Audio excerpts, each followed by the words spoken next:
네, 반갑습니다. 자, 그러면 지난 시간에 이어가지고 우리 우편 상식 계속 수업을 진행하도록 하겠습니다. 자, 우리 오늘 보실 페이지는 여러분들 자, 신교재 47페이지 그 밖에 우편 서비스 되겠는데요. 자, 그 밖에 우편 서비스 들어가기 앞서가지고 제가 지난 시간에 그때 우리 통상 우편물과 소포 우편물의 어떤 규격 관련해서 부피, 무게, 요 제한 있잖아요. 그거 여러분들 조금 정리가 미흡했던 것 같아가지고 이런 식으로 제가 칠판에 정리된 것처럼 이런 식으로 좀 정리를 해가지고 한 장에 여러분들 담아 두시면은 나중에 이해하시기가 편하실 겁니다. 그래서 여러분들 크게 통상 우편물과 자, 소포 우편물로 나뉜다라고 그랬잖아요. 통상 우편물에는 자, 서신 등의 의사 전달 물 그리고 뭐 등이 있는데 그거랑 그리고 소형 포장 우편물이 있다. 근데 여러분들 시험에서 만약에 나온다면 이 소형 포장 우편물과 소포 우편물 요거에 여러분들 비교 그 차이를 비교하는 거 요게 여러분들 중요하다라고 그렇게 말씀을 드렸습니다. 자, 어쨌든 자, 서신 등 의사 전달물과 관련해서는 자, 여기는 가로 14, 세로 9cm 이상이라는 최소 요건이 있습니다. 그러니까 가로 최소 14cm 그리고 9cm는 돼야 된다. 왜? 너무 작으면 여러분들 배달하기 힘들잖아요. 근데 그 가로 세로 높이의 합이 몇 cm? 90cm까지의 어떤 한계가 있다라고 그랬습니다. 90cm. 다만 90cm이긴 하지만 한 변이 뭘 초과할 수는 없다? 60cm를 초과할 수는 없다라고 그렇게 어제 지난 시간에 정리를 했습니다.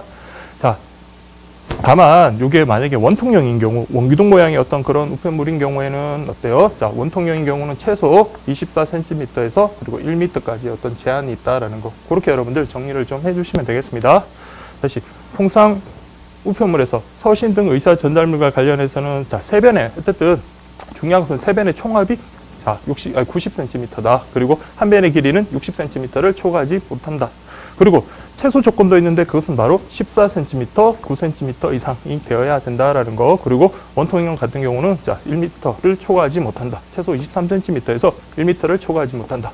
원통형이 여러분들 길이 잴 때는 어떻게 한다고 했습니까? 지름의 길이 2배와 그 원기둥이라고 하면 높이 내지 뭐 길이의 합으로 그렇게 여러분들 구할 수 있다라고 그렇게 설명을 드렸습니다. 그리고 자, 통상 우편물에 들어가지만 자, 이 소형 포장물과 소형 포장 우편물과 소포 우편물 같은 경우는 크기의 차이에 따라서 구분한다라고 그랬잖아요. 자, 근데 지금 그 교재 그러니까 우정국이 나선 그 개정판에도 안 나왔는데 요거 여러분 하나 삽입을 하십시오. 자, 긴 변의 최대 길이가 자, 17cm 미만이다라는 거 그거 하시고 자, 여러분들 교재에서는 어제 제가 강조를 했지만 소형 포장 우편물과 소포 우편물 같은 경우는 자, 세 변의 총합을 얼마를 기준으로 구분한다 했습니까?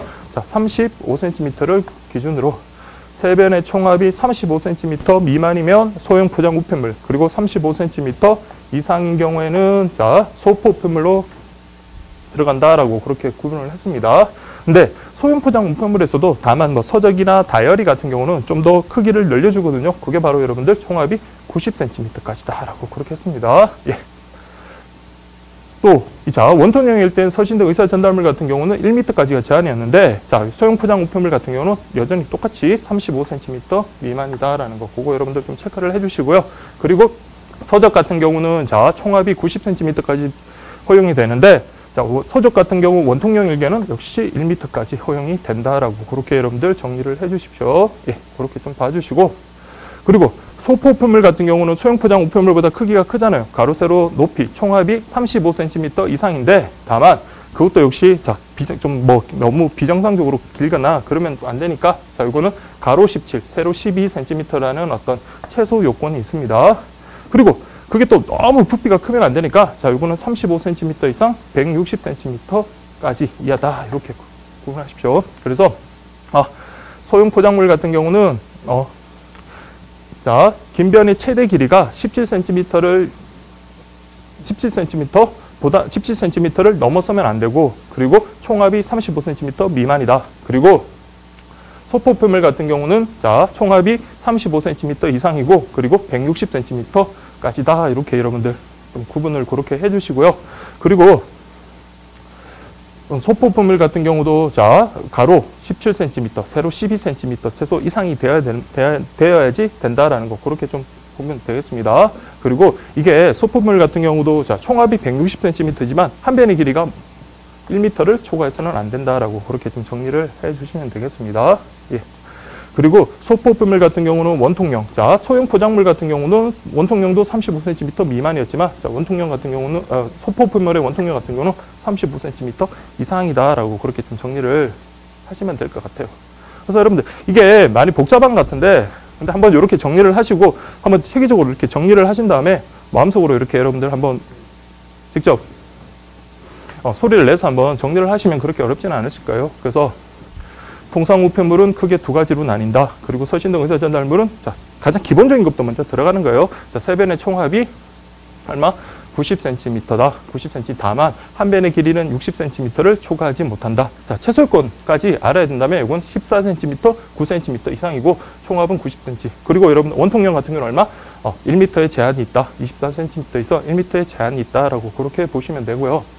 그 다음에 여러분들, 자, 소형 포장물 같은 경우는 자, 35cm를 기준으로 해서 세 변의 총합이 35cm 미만이면 소형 포장물, 35cm 이상이면 소포품물로 간다라고 그렇게 여러분 정리를 하시고, 그리고 소형 포장물 같은 경우는 자, 35cm 미만이지만 한 변의 길이가 17cm를 넘어서는 안 된다라는 고루 제한, 요거 반드시 좀 가피를 좀 해주시고요. 그리고 원통용도 마찬가지 35cm를 기준으로 이렇게 소형 포장물과 소포품물로 나뉜다라는 거 그렇게 여러분들 정리를 해주시면 되겠습니다. 다만 여러분들 서적이나 다이어리 같은 경우는 소형 포장물이라도 자 35cm보다 더 확대해가지고 허용을 해준다. 몇 cm? 90cm. 다만 원통령 같은 경우는 역시 1m까지 확대를 해주겠다라고 여러분들 정리를 해주시고요. 그다음 소포품물 같은 경우도 아까 말씀드린 대로 자 총합이 35cm 이상. 그렇지만 너무 크면 안 되잖아요. 그게 이제 160cm까지 허용이 된다라고 그렇게 정리를 해주시면 되겠습니다. 이제 자 요게 이제 총합의 규격이고 다만 이제 그게 크기가 모양이 너무 좀 비대칭이라든지 그런 식으로 좀 모양이 좀 배달하기 좀 불편한 거면 안 되니까 최소한 가로 17, 세로 12cm 이상이 돼야 된다라는 것. 특히 자 소형 포장물 같은 경우는 가장 긴 변의 길이가 17cm 미만해야 되고 소포품물 같은 경우는 자 가로의 길이가 얼마? 17cm 이상이 돼야 된다라는 거. 요거 여러분들 반드시 좀 비교를 해 주십시오. 네. 그리고 원통령 같은 경우는 35cm 이상이고 그리고 총합이 160cm지만 한 변의 가장 긴 변의 길이가 1m를 초과해서는 안 된다. 이렇게 정리를 해주시면 되겠습니다. 여러분들이 이렇게 직접 한 두세 번씩만 한번 써보세요. 그러면 여러분들 뭐 굳이 암기를 안 하려 하더라도 자 어느 정도 중요한 숫자들 있잖아요. 뭐 35cm라든지 뭐 90 이런 것들 기준 틀을 잡아놓고 그렇게 채워나가면 여러분들 소문장에서도 반드시 여러분들 효과를 발휘할 것입니다. 그리고 이제 무게 같은 경우 여러분 통상 우편물은 2g에서 6kg이고 소포품물 같은 경우는 30kg 이내다라는 거 그 정도 좀 체크를 하시고 그래서 어제 예, 지난 시간에 제가 그 사례가 만약에 나온다면 여러분들 자 이게 우편물이 자 이쪽으로 뭐 서신의 의사 전달물은 구분이 되니까 상관이 없고 그래서 요 조건에 맞으면 여러분들 접수를 해줄 거고 그렇지 않다면 어떻게 보완 요구를 할 겁니다. 소형 포장 우편물과 소포품물로 우리가 접수를 신청한다 하더라도 자 요 요건에 부합해야 되니까 여러분들 보세요. 만약에 가로가 18이고 세로가 10이고 자 높이가 3cm인 자 요런 우편물을 자 접수하려고 했을 때, 자, 제가 만약에 요걸 소형 포장 우편물로 접수를 했어요. 접수 신청을 했더니, 그쪽에서 어떻게 받아줄까, 안 받아줄까? 그걸 여러분 정리하시면 됩니다. 자, 18, 12, 3. 합하면 얼마입니까? 네, 33cm입니다. 33cm. 그러면 일반적으로 33cm면, 자, 총합이 35cm 미만이기 때문에 이것은 소형 포장 우편물로 가야 됩니다. 그러면 소형 포장 우편물로 그대로 받아줄 수 있을까요? 아니죠. 요것 때문에 그렇죠. 긴 변의 최대 길이가 17cm 미만해야 되는데 여기서 가장 긴 변이 18cm잖아요. 그래서 18cm는 소형 포장 우편물에 부합하지 않기 때문에 어떻게 해줘야 된다? 자, 어떻게? 가장 긴 변의 길이를 17cm 미만으로 한 다음에 뭘로 가자? 소형 포장 우편물로 그렇게 가거나 아니면 나 이것은 도저히 못 줄이겠다. 그럼 뭐예요? 좀 더 포장을 큰 걸 하면 되겠죠. 그래서 뭐 조금 다른 것을 좀 더 늘려가지고 자 세 변의 총합을 예, 35cm보다 더 크게 35cm 이상으로 만든 다음에 어디로 가면 될까요? 예, 소포 우편물로 접수시키면 되겠습니다. 아시겠죠? 그래서 여러분들 자 이런 기본적인 내용도 여러분들 좀 암기를 좀 해주시고 그리고 이런 사례가 나올 때 아 이게 제대로 된 접수인가 그리고 어떻게 보안 요구를 받을 것인가라는 그런 것들 여러분 생각을 하시면서 그렇게 여러분들 준비를 하시면 되겠습니다. 그래서 이런 거는 단순히 외우기보다는 이게 왜 필요한가, 어떨 때 필요한가라는 어떤 사례를 갖다가 생각하시면 이 내용을 갖다가 여러분들 정리하시는 데 도움이 많이 되실 겁니다. 그래서 지금 교재도 마찬가지고 어떤 책에도 마찬가지일 거예요. 그래서 여러분들 이런 두 가지 표가 됐을 때 여러분 최소 최대 부피 그다음 무게 이렇게 판재돼서 떨어져 있는데 요걸 한 번에 요 함장에다가 이렇게 정리를 하신 다음에 물론 이제 조금 빠진 게 있기는 있죠. 근데 요 정도만 일단 최소한 정리를 하시고 그 외에는 여러분들 좀 알아서 좀 채워 넣으시면 되실 것 같습니다. 어쨌든 이렇게 정리를 하시고 어떤 사례가 나오더라도 여러분들 그것을 적용할 수 있으셔야 된다라는 거 그렇게 말씀을 드리고 싶습니다. 예, 이게 계속 좀 마음에 걸려가지고 자 어쨌든 그렇게 좀 정리를 하시고요. 자 그러면 이제 신교재에 들어가겠습니다. 47페이지. 그 밖에 우편 서비스 제1절 우체국 쇼핑이라고 되어 있는데요. 자 여러분들 우체국 쇼핑과 관련해가지고 자 우체국 쇼핑이라는 것은 자 우리 우체국이라는 것은 국가가 경영하는 자 공익적 활동을 하는 거잖아요. 그렇기 때문에 여러분들 자 가급적이면 자 우리 대기업의 편에 서기보다는 우리 사회적 약자라고 볼 수 있는 중소기업 또는 어떤 그 판로를 마련하기 힘든 어떤 전국의 어떤 특산물들 있잖아요. 그런 것들을 소개해주고 그리고요 그 사람들에게 이익을 좀 어느 정도 가져다 주기 위한 그런 활동이라고 보시면 됩니다. 그래서 여러분들 자 전국의 특산품 중소기업 우수 제품을 우편망을 통해서 주문자나 제3자에게 직접 공급하여 주는 제도다라고 되어 있잖아요. 그래서 우체국같이 전국적으로 이런 우편망 그러니까 전국적인 어떤 유통망을 가지고 있는 단체도 보기 힘들잖아요. 그래서 아무리 좋은 제품을 생산하고 개발했다 하더라도 그런 판로 개척이 힘든 어떤 중소기업이라든지 각지의 어떤 특산물들 그런 것들을 소개해 주는 게 주 목적이다. 그렇게 보시면 되겠습니다. 그래서 첫 번째 보시면 우체국 특산품, 그 다음 우체국 꽃배달. 자, 여기까지는 여러분들 자 지난 책에 교재에 나왔던 거고 그리고 여러분 3번부터 그리고 6번까지는 자 이번에 추가가 된 거거든요. 그래서 추가된 거니까 내용은 어렵지 않지만 그래도 반드시 꼼꼼히 좀 굵은 글씨, 그러니까 그 개념의 어떤 종류 정도만이라도 여러분들 꼭 확인을 해 주십시오. 그래서 여러분들, 자, 우체국 특산품, 우체국 꽃배달뿐만 아니라 어떤 생활마트. 자, 이때는 여러분들 중소기업 제품을 우리 지원하는 겁니다. 중소기업 제품의 어떤 판로를 지원한다. 그 다음에 여러분들, B2B라고 돼 있는데, 자, 여러분, B2B라는 게 다른 게 아니라 비즈니스 투 비즈니스입니다. 그래서, 그러니까 회사 대 회사. 즉 기업 간의 물품 거래 서비스 그러니까 기업 간에 서로 필요한 물품들을 서로 사고 팔고 하는 그런 그 체계가 있으면 좋겠잖아요. 그래서 여러분들 이거 우체국에서 그런 기업끼리 어떤 그 물품 거래에 어떤 그 도움을 주고자 하는 게 바로 B2B입니다. 그래서 B2B 기업 간의 물품 거래 서비스. 그래서 여러분들 원래 비즈니스 투 비즈니스입니다. 이때 투라는 것은 TO 있잖아요. 그래서 그걸 좀 약자로 해서 B라고 하고 그리고 2를 갖다가 여러분 숫자 2로 해서 그렇게 나타낸 거니까 B2B가 그거다. 기업 간의 물품 거래 서비스다라는 거 정도 기억을 해주시고 그리고 여러분들 제철 식품이라든지 전통시장 판매 지원해 주는 거 그래서 여러분들 머리 글자 정도만 여러분들 체크해 주시면 되겠습니다. 그래서 어쨌든 새로 들어온 거니까 여러분들 좀 더 신경을 쓰셔서 보셔야 될 것 같습니다. 예, 그렇게 보시고요. 그 다음에 여러분들 보셔야 될 게, 자, 전자우편 서비스라고 되어 있네요. 전자우편 서비스. 자, 전자우편 서비스는 여러분들 요거는 조금 신경을 쓰셔야 될 것 같아요. 그래서 특히 요거, 전자우편 서비스의 어떤 개념들 있잖아요. 그거 한번 꼼꼼히 한번 보도록 하겠습니다. 전자우편은, 자, 고객. 근데 고객이 정부도 될 수 있겠고, 지자체, 기업체, 개인 등 모두가 가능하겠죠. 고객이 우편물의 내용문과 발송인, 그리고 수신인, 정보를 전산 매체에 저장. 자, 여러분 중요한 게 전산 매체에 저장해주고 그리고 여러분들 전자우편 서비스를 여러분 신청할 때 이게 가장 중요합니다. 우체국에 접수하거나 또는 인터넷 우체국을 이용해서 신청한다라는 겁니다. 그래서 여러분들 전자우편이라고 해서 반드시 인터넷 우체국을 사용해야 되는 것은 아니고 인터넷 우체국을 활용해서 접수해야 되는 것은 아니고 우체국, 자, 방문, 우체국에 직접 접수하는 것도 괜찮습니다. 우체국에 접수하거나 인터넷 우체국을 이용해서 신청하면 자, 내용문도 출력해주고 그리고 봉투까지 제작해주는 그런 서비스입니다. 예, 그렇게 해준 서비스다. 그래서 여러분들 편지나 안내문, DM 우편물 등을 빠르고 편리하게 보낼 수 있다. 그렇겠죠. 저희가 이게 한두 장 정도면은 괜찮겠지만 많은 다량의 물건을 갖다가 다량의 우편물을 여러분들 송부할 때 자, 이런 식의 어떤 전자우편 서비스를 이용하면 신속하고 신속하고 좀 편리하게 그렇게 이용할 수 있다라는 장점이 있겠죠. 그래서 여러분들 DM 우편물이라는 거 여러분들 그 상품 안내 설명서 있잖아요. 상품 안내장 같은 거 그런 것도 여러분 생각을 하시면 되겠습니다. 예. 그렇게 보시고요. 그리고 자, 여기에는 어떤 게 있다? 상품 뭐 안내 책자 같은 거 그렇게 보시면 되고, 종류는 여러분 봉함식, 그 접착식, 그림 엽서가 있다. 이건 뭐 크게 중요한 건 아니고, 어쨌든 간에 요런 어떤 봉함식이나 접착식, 그림 엽서 등의 요런 서비스를 해줄 수 있다라는 겁니다. 그래서 전자우편은 통상 우편물인데 취급 방법에 따라 일반 우편물과 등기 우편물로 나누어지며, 자, 이거 한번 체크할게요. 반송 불필요는 고객이 원하는 경우에 적용한다. 자, 이거 뭐 객관식 시험이니까 이런 것도 나올 수 있거든요. 그래서 여러분들, 자, 전자우편 서비스에서 반송 불필요 같은 경우는 그냥 알아서 해주는 게 아니라 고객이 원하는 경우에 해주는 서비스다라고 그렇게 보시면 되겠습니다.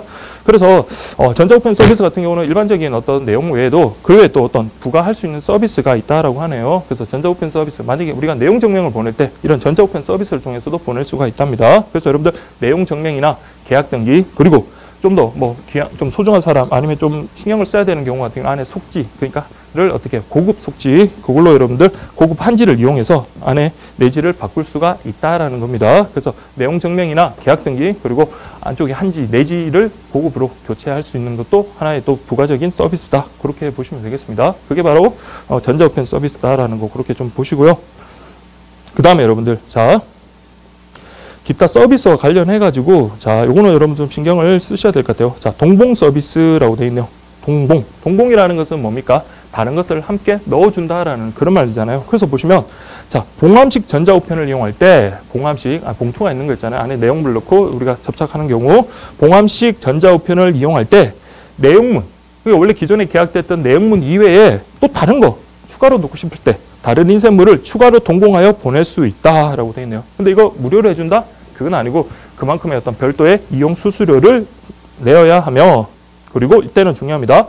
우체국 창구에서 신청할 때만 여러분들 가능하다라고 그렇게 보시면 됩니다. 그래서 여러분들 전자우편 서비스는 우체국 접수 그리고 인터넷 우체국 둘 다 활용이 가능합니다. 그렇지만 그 밖에 어떤 부가 서비스, 기타 서비스와 관련해 가지고, 자, 내용문의 어떤 동봉 서비스는 이것은 인터넷 우체국은 안 되고 우체국 접수 창구에서 우체국을 방문했을 때만 가능하다라는 거, 그리고 별도의 수수료를 낸다라는 거, 그렇게 여러분들 정리를 해주시면 되겠습니다.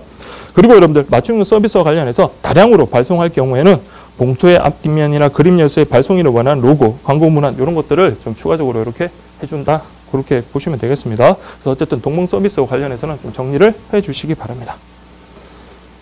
다음에 그다음 여러분 보실 게, 자, 기타 부가 서비스인데요. 자, 월요일 배달 일간신문이라고 되어 있네요.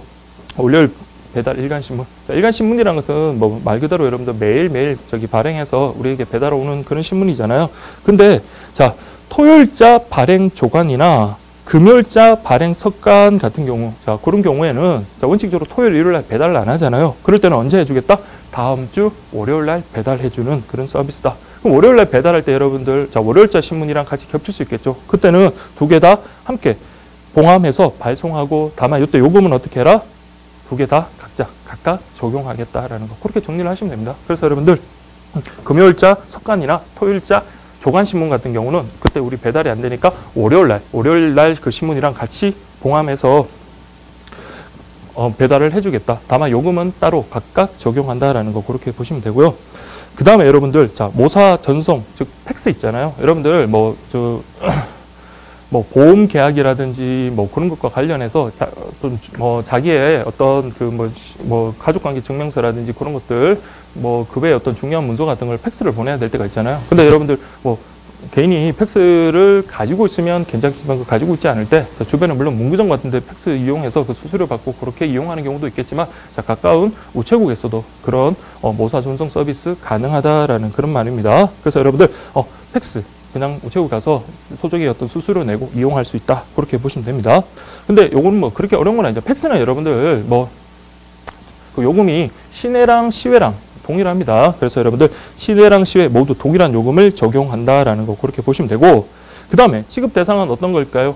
당연히 우리 서신이라든지 어떤 종이, 문서 같은 거겠죠. 그래서 여러분들 서신이나 서류, 도화 여러분들 그림입니다. 그림 같은 것을 내용을 한 통상 우편물이다라는 거 당연한 얘기고, 그리고 자, 크기는 여러분들, 자, 보내보신 분은 아시겠지만 거의 A4 규격에 맞게끔 그렇게 하시면 됩니다. A4 규격. 그리고 그게 잘 전송이 되고 잘 보여야 되잖아요. 그래서 가급적인 검은색이랑 진한 파란색 같은 거 그런 걸로 해야 된다라는 거 그렇게 보시면 되겠습니다. 그래서 다만 발신 수신 시 원형 그대로 재생이 곤란한 칼라 통신물은 취급은 하지만, 자, 칼라 통신문 취급은 해요. 근데 그게 잘못 나왔다고 우편 최고계에서 그거에 대해서 항의하지 말라는 겁니다. 그에 따른 어떤 불이익은 의뢰인이 부당한다라는 거 아시겠죠? 예. 그 다음에 여러분들, 자, 이게 가장 중요한데, 자, 우리 팩스 보내고 싶다고 우리 우편 취급국에 가서 팩스 보내달라? 그건 안 된다라는 겁니다. 그래서 여러분들, 우정사업본부장이 직접 고시하는 우체국에서만 취급할 수 있고, 우편 취급국은 여러분들, 자, 팩스 서비스 하지 않는다라는 거, 이거 반드시 좀 체크를 해주십시오. 그래서 팩스와 관련해서는 시내 시외 요금 모두 동일하고, 그리고 가급적이면 검은색, 진한 파란색 쓰고, 근데 만약 칼라 내용물을 썼다? 근데 거기에 대한 바다는 주겠어. 그렇지만 그에 대한 불이익은 의뢰인이 감수해라라는 겁니다. 그리고 이거 우편 취급국에서는 취급하지 않는다라는 거, 그렇게만 딱 정리를 하시고, 한번 그냥 이렇게 굵은 글씨 위주로 딱 정리를 하시고, 다음번에도 볼 때도 그런 식으로 여러분들 빠르게 지나가시면 될 것 같습니다. 그 다음에 여러분들 보셔야 될 게, 자, 광고 우편 엽서네요.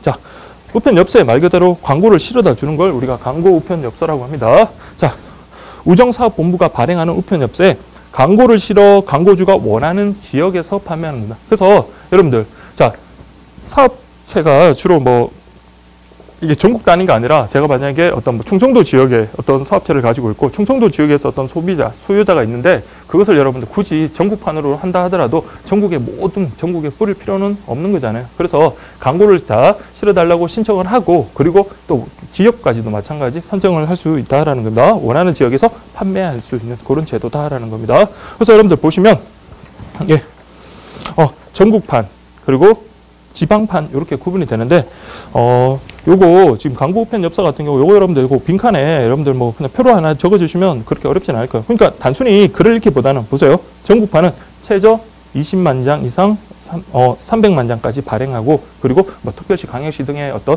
4개 이상의 어떤 광역단체에서 동시에 판매하는 게 바로 전국판이고, 지방판은 여러분들 최저 5만 장 이상 20만 장, 5만에서 20만, 20만에서 300만 이렇게 구분을 하시고요. 그리고 4개 이상이냐, 3개 이하, 광역단체에 4개 이상이냐, 3개 이하냐, 그렇게 구분을 하시면 되겠습니다. 그래서 그냥 여러분들 빈칸에 그냥 가볍게 좀 정리를 하시면, 자, 이렇게 볼게요. 자, 여기.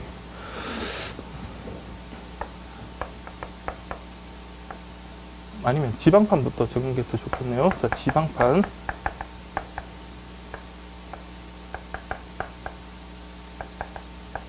예, 지방판, 전국판 이렇게 딱 적고 난 다음에, 자, 5만에서 20만, 20만에서 300만. 자, 5만에서 20만. 그 다음에 20만에서 300만.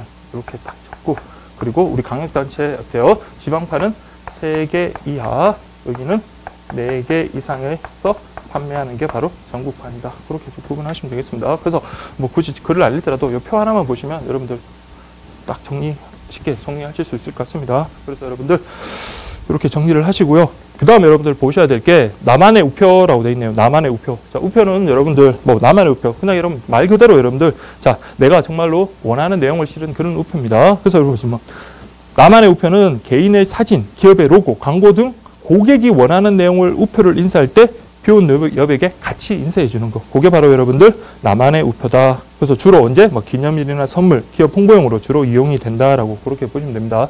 그래서 뭐 내가 원하는 사진, 로고 그런 것들을 같이 우편 그 공간 여백에다가 같이 인쇄를 하는데, 근데 그거 자체는 마찬가지. 그런 사진이나 도안 그런 것들은 여러분 어떻게 해요? 정당한 권한이 있어야 되겠죠. 사용 권한이 있어야 됩니다. 그래서 사용 권한이 있어야지, 만약에 그게 타인의 어떤 저작권에 들어간다든지 타인의 어떤 그 초상권이라든지 그런 것들 침해하는 것은 허용되지 않는다라는 그런 내용입니다. 너무나 당연한 내용이니까 그렇게 좀 확인하시면 되겠습니다. 예. 그 다음에 여러분들 이제 보셔야 될 게 고객 맞춤형 엽서. 그럼 엽서는 엽서인데 뭐예요? 고객이 원하는 대로 엽서를 작성해 주겠다라는 겁니다. 근데 고객이 원하는 엽서까지 그렇게 뭐 인쇄를 해주고 거기에다 더 나아가지고 어디까지? 발송까지 대응을 해주겠다. 그게 바로 여러분들 고객 맞춤형 엽서다. 그래서 여러분들, 자, 기본형과 부가형 한번 볼게요. 기본형은, 자, 요거 체크할게요. 우편 엽서의 앞면에 어디? 오른쪽이 아닙니다. 왼쪽 동그라미. 앞면 밑줄 치고 왼쪽, 그리고 뒷면. 그러니까 앞면 왼쪽이나 뒷면 한 곳에 고객이 원하는 내용을 인쇄해서 신청 고객한테 판매해 주는 서비스다. 그게 바로 기본형. 또는, 자, 앞면 왼쪽에 고객이 원하는 내용을 인쇄할 경우에는 어때요? 희망 고객에 하나요? 자, 발송인이나 수취인, 주소, 성명을 함께 인쇄해 준다. 자, 기본형 한번 잘 구분하세요. 그럼 여러분들 우편 엽서에 자, 앞면의 왼쪽 또는 뒷면에다가 고객이 원하는 내용을 인쇄해줘서 써주는 서비스입니다. 근데 우편 엽서 앞면에 그 왼쪽에다가 만약에 고객이 원하는 내용 같은 거 그런 거 인쇄해 줄 때 뭐까지 해주겠다? 발송인이나 수취인, 네? 주소, 성명을 함께 인쇄해 주겠다라는 게 바로 여러분들 고객 맞춤형 엽서의 기본형이 되겠습니다. 여러분들 이해가 되시죠? 그래서 여러분들 자, 위치까지 판단하시고 그리고 자, 뒷면은 아니고 앞면의 저 왼쪽에다가 여러분들 내용을 원하는 내용을 인쇄할 때 거기에 발송이나 수치는 주소 같은 것도 같이 인쇄를 해주겠다. 그게 여러분들 기본형이고 거기에다가 부가형 같은 경우는 자, 우편 엽서의 앞면 왼쪽과 뒷면에 고객이 원하는 내용을 인쇄하여 신청 고객에게 판매하는 서비스인데 이 경우에는 보세요. 희망하는 고객에게만 발송인, 수취인의 주소, 성명, 통신문까지 함께 인쇄해가지고 어디까지 뭐까지 해주겠다? 발송까지 대행해주겠다. 이게 이제 부가 서비스, 부가형입니다. 그렇게 보시면 되겠습니다. 그래서 어쨌든 고객 맞춤형 엽서 같은 경우는 그냥 일반적으로 해주는 기본형과 거기에다가 여러분 발송까지 대행해주는 그 부가형이 있다. 그리고 여러분들 그 위치, 그런 내용을 어디다 담는지라는 그런 위치까지 한번 확인을 하시고 그 다음 앞면 왼쪽에다 여러분 내용 인쇄할 때는 뭐까지 하겠다? 발송인 수치인의 주소까지 인쇄해 주는 게 바로 기본형이다. 그렇게 정리를 해 주시면 되겠습니다. 그 다음 여러분들 자, 우체국 축하 카드, 말 그대로 축하하기 위한 어떤 카드, 거기다 여러분들 배달까지 해주겠죠. 그래서 여러분들 축하 감사의 뜻이 담긴 축하 카드를 한국우편 사업진흥원 또는 배달 우체국에서 만들어 수취인에게 배달까지 해주는 서비스다.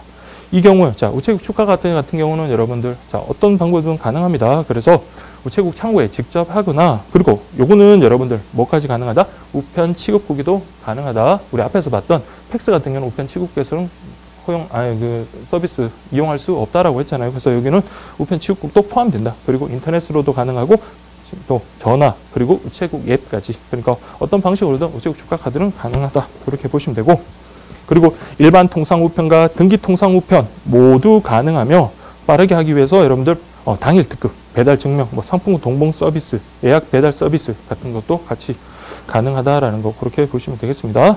그 다음에 여러분들 인터넷 우편은 여러분 그 개념 정도 좀 보시면 될 것 같아요. 개념이랑 그 아랫부분 내용을 좀 보시면 되는데, 자, 인터넷 우편이라는 것은 여러분들 고객이 인터넷 우체국을 이용해 가지고 발송 우편물에 해당하는 요금을 지불하고, 자, 이게 우표를 직접 사는 게 아닙니다. 제가 만약에 자, 인터넷 우표를 원한다 그러면 그 요금 지불하고 난 다음에 제가 원하는 걸 선택한 다음에 프린트해서 직접 뽑는다라는 거, 직접 우표를 출력한다라는 거, 직접에다 여러분 동그라미 좀 씹죠. 프린트해서 본인의 프린트해서 직접 우표를 출력해서 사용하는 서비스다라는 거 그렇게 좀 보시면 되고요. 그리고 이거 인터넷 우편 서비스 같은 경우는 자, 어떤 뭐 위조라든지 그런 것들 방지하기 위해서 반드시 뭐까지 써야 된다? 단독으로 사용할 수 없으며 수취인의 주소까지 함께 있어야 된다라는 거 그렇게만 좀 보시면 되겠습니다. 그래서 인터넷 우표 같은 경우는 내가 신청을 하고 난 다음에 그것을 내가 프린트해서 직접 뽑는 거다. 다만 이거 신청할 때는 어떻게 수취인의 주소까지 함께 있어야 된다라는 거 그렇게 이해를 하시면 되고요. 그 다음 일반 통상, 등기 통상 두 종류가 있는데 자, 등기 통상 같은 경우는 자, 빠르게 어떻게 이길 특급도 가능하다라는 거 되시죠? 근데 중요한 건 이겁니다.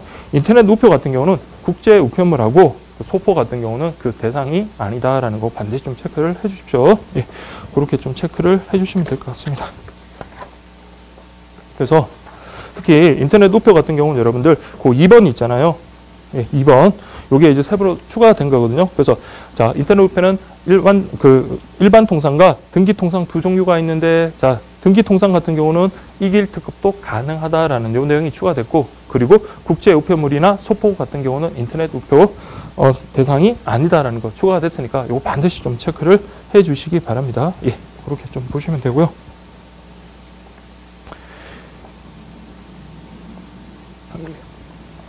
자, 그 다음 여러분들 우편에 관한 요금 보겠는데요.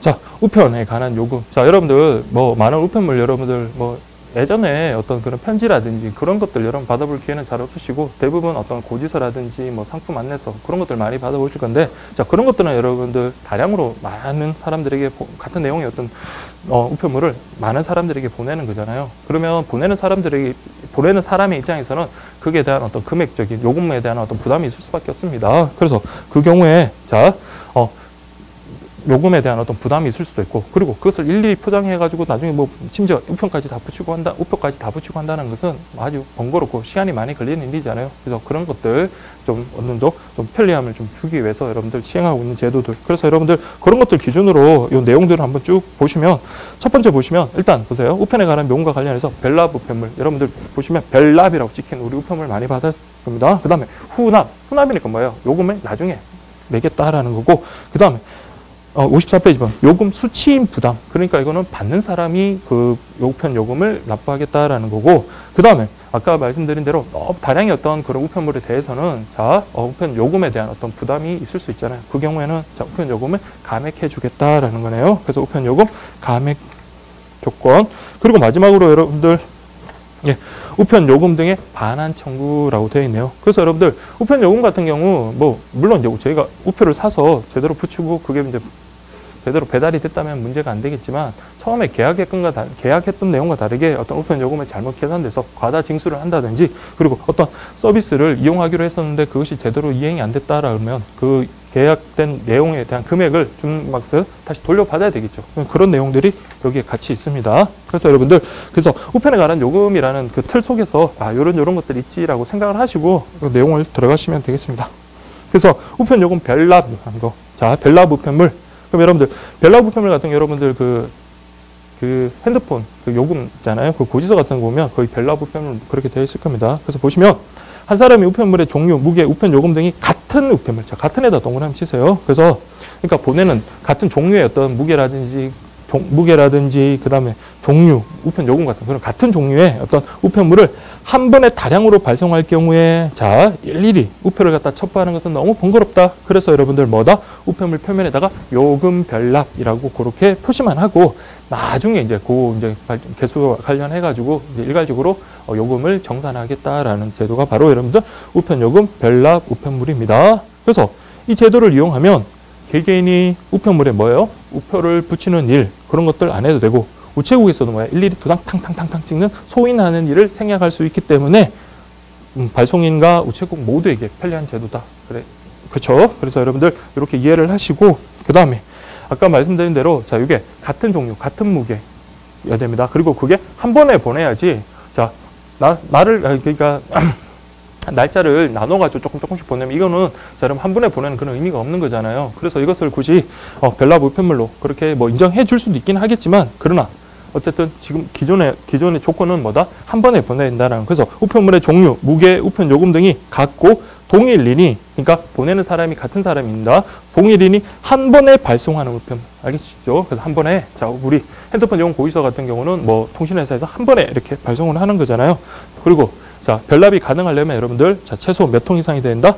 자 통상 우편물이든 소포 우편물이든 10통 이상이 된다라는 거. 자 이거는 당연히 중요하겠죠. 그래서 최소한 별납 우편물을 인정되기 위해서는 여러분 한 번에 다량으로 보내야 되고, 그리고 10통 이상이 되어야 된다라는 거 그렇게 보시면 되겠습니다. 그 다음에 관할 지방 우정청장이 지정하는 요금 별납 취급 우체국에서 발송하는 우편물이어야 된다라고 되어 있네요. 그래서 여러분들 그러니까 모든 우편물로 이렇게 해주겠다라는 게 아니라 관할 지방 우정청장이 인정하는 것에 한해서 그렇게 요금 별납 우편물로 인정을 해주겠다, 그렇게 보시면 되겠습니다. 그래서 요금 별납 우편물이라는 것은 여러분 취급 조건이 있잖아요. 그것만 여러분들 잘 기억하시면 됩니다. 한 번에 같은 종류 같은 무게를 보내는 거, 동일인이 보내는 거, 그리고 10통 이상이다, 그리고 지방 우정청장 인정하는 그런 우편물에 대해서만 인정을 해주겠다, 그런 조건 정도만 여러분들 잘 체크하시면 되겠습니다. 그 다음에 여러분들 보셔야 될 게 우편 요금 혼합 우편물이라고 되어 있는데요. 자, 혼합 우편물이라는 것은 자, 말 그대로 나중에 그냥 일일이 자, 우리 우편물을 다량으로 보내는데 그거 보낼 때마다 정산하는 거는 번거롭다라는 거예요. 그래서 일정한 담보금을 낸 다음에 그 한 달 요금을 다음 달 20일에 그것을 일괄 정산하는 거, 그게 바로 여러분들 우편 요금 혼합 우편물입니다. 그래서 여러분들 개념 보시면 우편물을 발송할 때 납부 안 하고 1개월간 발송 예정 우편물의 요금액의 그러니까 일단 한 2배 정도, 내가 이 정도 예정이잖아요. 한 이 정도 보내겠다라는 그 우편 전체 요금의 한 2배 정도를 담보금으로 미리 납부한 다음에 나중에 그 다음 달 20일에 일괄적으로 납부하는 제도이다. 그래서 이 제도 같은 경우도 마찬가지 뭐 회계 절차상의 번잡함 그리고 소인 절차 그런 것들 생략할 수 있으니까 뭐 편리하겠죠. 그래서 여러분들 이용을 그렇게 하고 있다라고 그렇게 보시면 되고요. 그 다음 여러분들 예, 여기서 지금 보시면 요거는 좀 체크를 해주셔야 될 것 같아요. 취급 대상과 관련해 가지고 대상 우편물은 자 여기는 6번까지 지금 나와 있잖아요. 6번까지 나와 있는데 자 요거는 여러분들 조금 뭐 바꿔서 나올 수도 있는 부분이고 그리고 여러분들 이번에 또 새로 또 추가된 그런 내용들도 있고 또 교체된 부분들도 있거든요. 그래서 요거 6개가 아니고 7개 실질적으로는 7개 요거 여러분들 반드시 좀 체크를 해 주셔야 됩니다. 반드시 체크를 해 주시는데 일단 먼저 한번 읽어보고 그리고 여러분들 한번 읽어본 다음에 뭐 두 문자라든지 약 그런 것들 사용해서 한번 보고 그리고 다시 한번 돌아가도록 하겠습니다. 첫 번째 보시면 한 사람이 매월 100통 이상 발송하는 통상 소포 우편물 100통 이상 그 다음에 모사 전송 즉 팩스 모사 전송 우편물 그리고 전자 우편 그 다음에 우편요금 표시기를 사용한 우편물 그리고 우편요금 수취인 부담 우편물 그 다음 반환 우편물 중에서 요금 후납으로 발송한 등기 우편물 그 다음 발송 우체국장이 정한 조건에 맞는 국가 또는 지방자치단체의 우편물이라고 되어 있네요. 그래서 여러분 6번이 지금 6번 그게 여러분 이번에 새로 들어간 거거든요. 그래서 여러분들 자 한번 머릿속에 한번 읽고 정리를 하시고 자 첫 번째 100통 이상이라고 했습니다. 100 그 다음에 모사 전송이었습니다. 그래서 그 다음에 전자우편이니까 그 다음에 자 우편 요금 표시기를 사용했다. 그러니까 백모 전표 그리고 우편 요금 수취인 부담이 있으니까 수 그리고 여러분들 반환 우편물 중에서 요금 후납으로 발송했으니까 그 다음에 발송 우체국장이 정한 조건에 맞는 국가 또는 지방자치단체 우편물 그래서 여러분들 이렇게 할게요. 그래서 여러분들 밑줄 쳐가지고 100에다 밑줄 치시고 그 다음에 표 그 다음 백모 전표 수 후발 100이 뭐라 했습니까? 100통 이상 모사 전송 전자우편, 표시기 사용, 그 다음에 수취인 부담, 그 다음에 후납, 그리고 발송인이 정한, 발송 우체국장이 정한 어떤 그 국가 또는 지방자치단체 우편물이라고 그러겠습니다. 그래서, 뭐 이거는 그냥 3대로 그냥 하시면 돼요. 100이라고 하든 아니면 100이라고 하든. 백모 전표, 수후발. 이렇게 뭐 이렇게 4개씩 끊어서 4개, 3개 끊어서 그렇게 자 이런 것들은 여러분들 이렇게 번호가 이렇게 있잖아요. 그래서 1번부터 6번까지 쭉 읽으면 그 두 문자 되는 거 100통에다가 밑줄 하나 치든 행마펜으로 칠하시든 그리고 모사 전송할 때 모자 그리고 전자우편 할 때 그 다음에 표시기 할 때 표자 그리고 여러분 수취인 부담할 때 그 다음에 후납할 때 그리고 발송 우체국장 할 때 여기다가 밑줄 긋고 그런 식으로 여러 번 읽었고 어쨌든 이것만 달달 외워서는 안 되고 그 내용을 여러분 일단 한 여러 번 읽어보시면서 숙지를 하신 다음에 그 두 문자를 언급하고 그리고 이제 그 내용을 한번 또 연산하시면 뭐 그렇게 어렵지는 않으실 거예요. 보통 양이 많을 때 암기 양이 많을 때 이런 식으로 많이들 이용을 하거든요. 특히 서술형 같은 경우는 이거 어떻게 다 외우겠습니까? 서술형 같은 경우 그 고시 준비하시는 분들 보면 다 그런 식으로 엄청난 양을 다 그 서술형을 다 암기를 해야 되는데 그래서 두 문자 활용을 많이 하거든요. 이런 것들 여러분들 여러분들이 편한 방법대로 그렇게 하시고 이거는 그냥 제가 그냥 임의적으로 한 거니까 그렇게 보시면 될 것 같습니다. 네.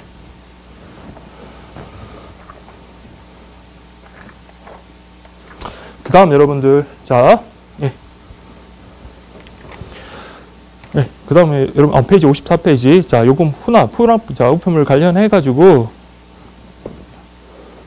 후납 우편물 관련해 가지고 여러분들 자 이용 조건 한번 보시면 자 요거 한번 체크할게요. 우편물을 발송할 우체국이나 배달할 우체국을 이용 우체국으로 한다. 자 후납은 발송할 우체국이나 배달할 우체국에서 신청이 가능하다라는 겁니다. 근데 우편 취급국 같은 경우는 총괄 우체국장의 사전 승인을 받은 후에만 이용이 가능하다. 자, 이거 반드시 체크를 해주십시오. 그래서 우편 취급국 같은 경우는 자, 여러분들 일정한 제한이 있다라는 겁니다. 즉, 총괄 우체국장의 사전 승인을 받은 다음에 이런 혼합 우편물 이용이 가능하다라는 거고, 그리고 국가나 지방자치단체에서 발송하는 우편물은 발송 우체국장이 정한 조건에 적합해야 된다. 자, 이거는 여러분들, 자, 우리 일단 아까 여기 요 두 개를 헷갈리지 말고 제가 배달 X라고 했는데, 자, 여러분들 뭐 큰 의미는 아니고, 자, 우리가 혼합 우편물을 이용하기 위해서는 어디서 신청을 하고 계약을 한다?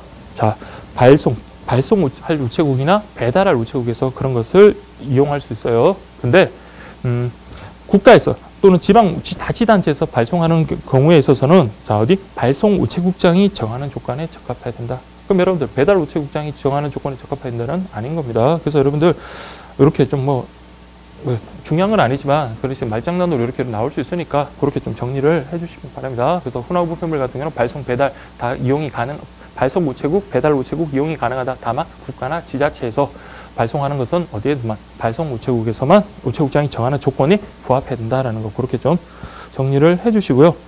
그 다음 여러분들 보실 게 자, 요금 수취인 부담 우편물이라고 되어 있네요. 요금 수취인 이게 말 그대로 그냥 우리 착불이죠. 그냥 우리 소포로 따지면 착불. 그러니까 여러분 수취인이 부담하겠다라는 겁니다.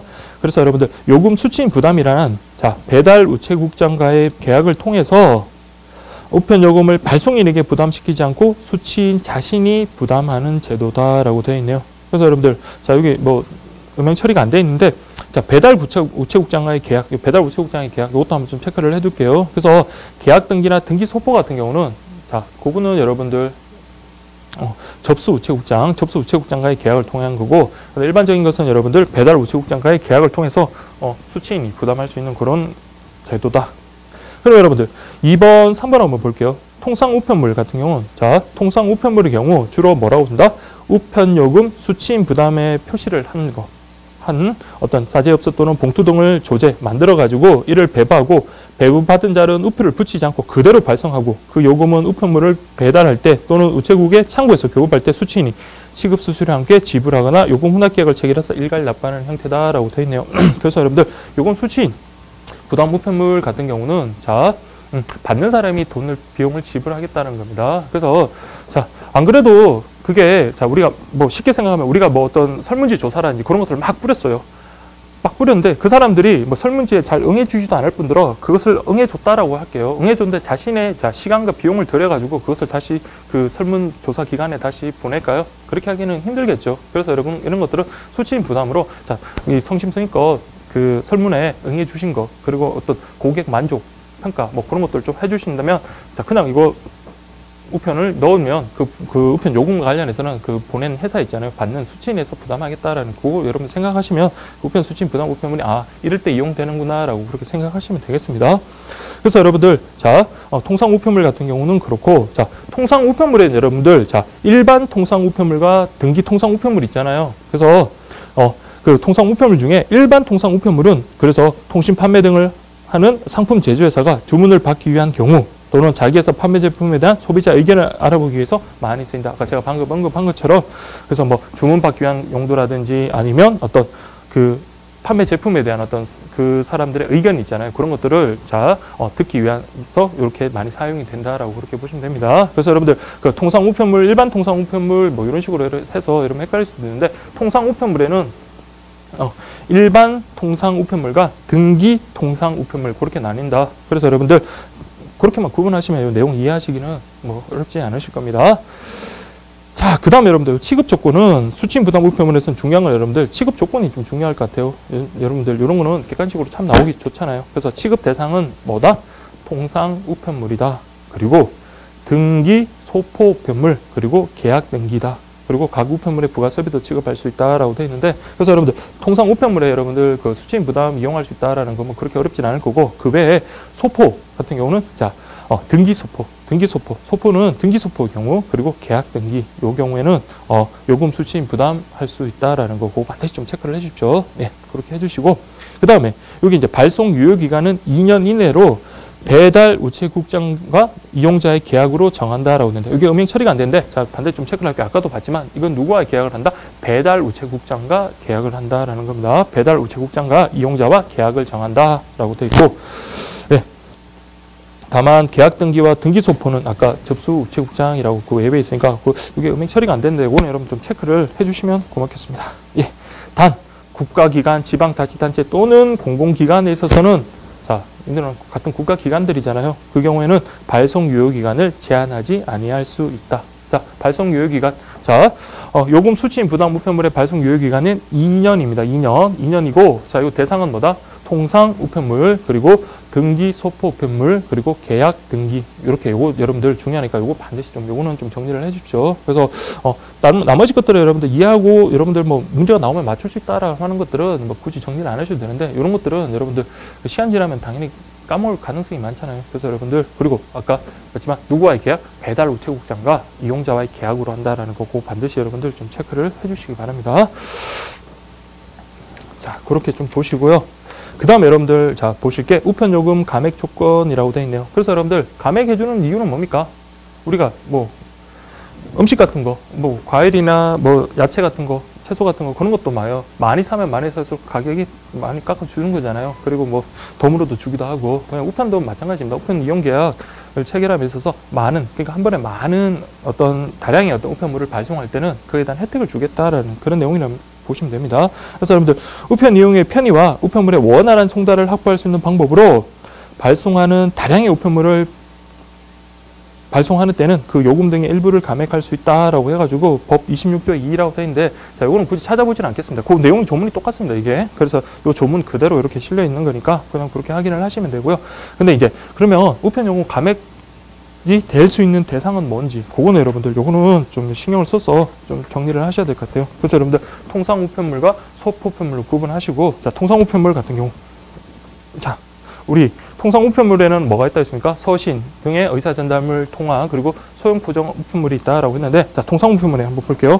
자, 우리 서신에 제외되는 대상으로서 전기 간행물, 뭐 서적, 뭐 그런 것들 우리 앞에서 공부를 했잖아요. 그럼 여기도 보시면, 자, 통상 우편물에는, 자, 신문, 잡지, 전기 간행물, 뭐 이런 것들, 그리고 발행 주기가 월 1회 이상 정기적으로 발송하는 것이다 라고 그렇게 되어 있네요. 그래서 여러분들, 여러분들이 무슨 잡지 같은 거, 일단 한번 생각하시면 잡지 같은 거 우리가 한 달마다 뭐 일주일에 한 번 받을 수도 있겠지만 한 달에 한 번씩 받는다라고 생각했을 때 그걸 발송하는 입장에서는 그 요금이 좀 부담이 될 거 아니에요. 그래서 워낙 다량으로 전국에 쫙 보내는 거기 때문에 이 경우는 요금 감액을 해주겠다.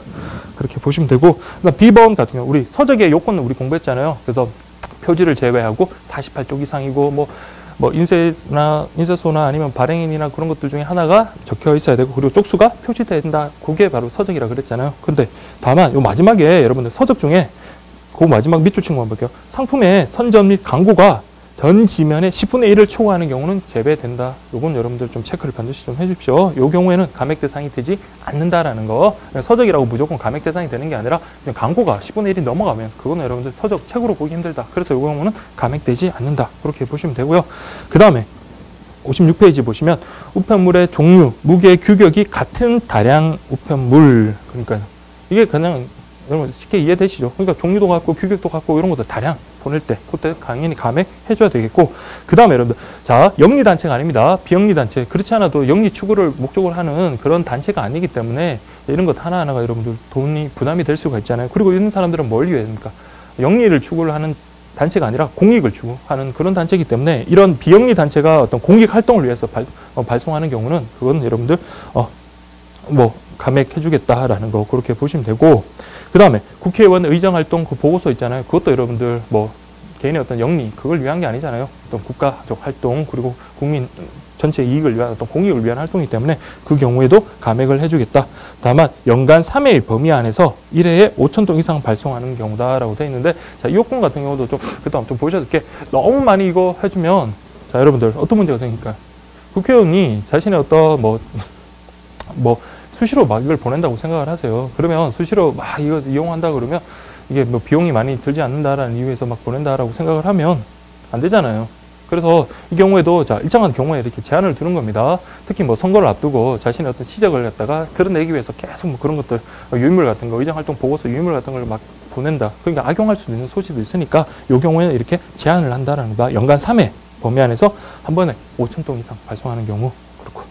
그 다음에 여러분들, 우편사업본부장이 고시하는 우편요금 감액 요건을 갖춰서 한 번에 10통 이상 발송하는, 자, 요건 반드시 좀 체크할게요. 한 번에 10통 이상 발송하는 요금 별납, 그리고 요금 후납 등기 우편물. 자, 요건 꼼꼼하게 이렇게 좀 하십시오. 예, 그렇게 좀 보십니다. 그래서 한 번에 10통 이상 발송하는 어떤 요금, 우리가 배웠던 요금 별납이나 요금 후납 같은 경우, 자, 요금 별납, 요금 후납 같은 경우는 다량으로 하잖아요. 그 경우 이렇게, 등기우편물 요 경우는 감액해주겠다.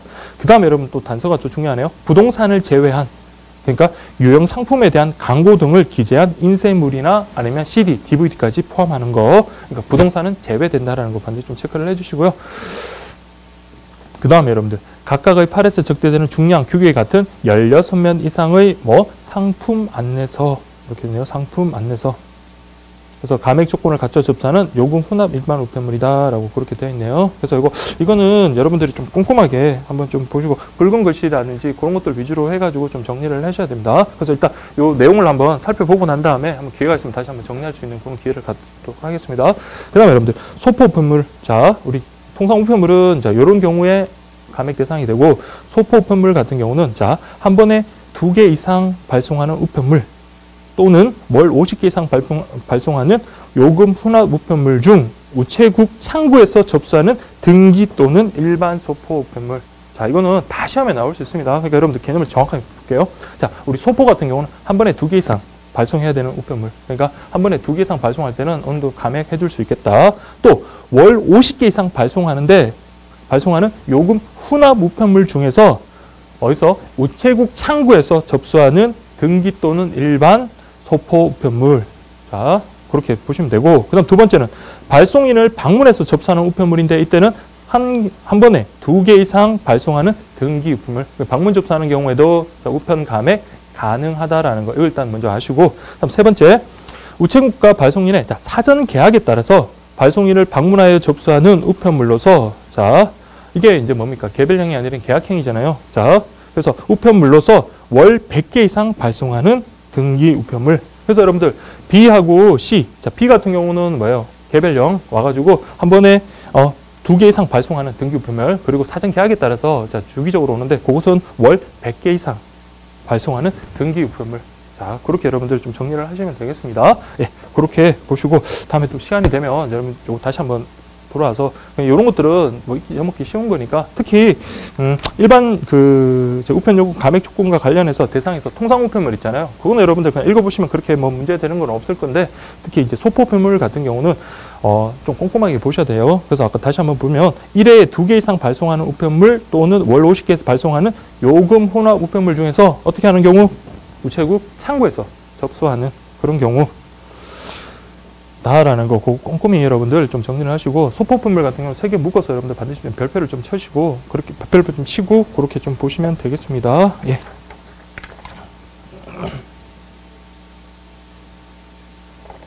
그렇게 좀 보시면 되고요.